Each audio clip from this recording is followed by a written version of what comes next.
Okay, so also lastly, if is there any advice that you would like to give to the students who are planning to pursue their studies after having industry experience of a lot of several years? Yeah, obviously, I have advice for them.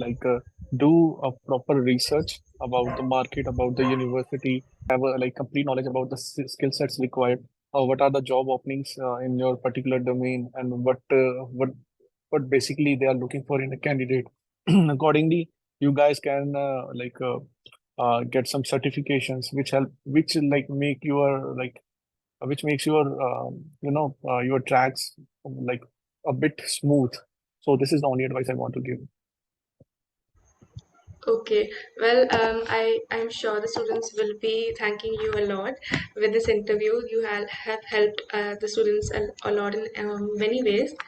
Thank you for joining us today, Dipin.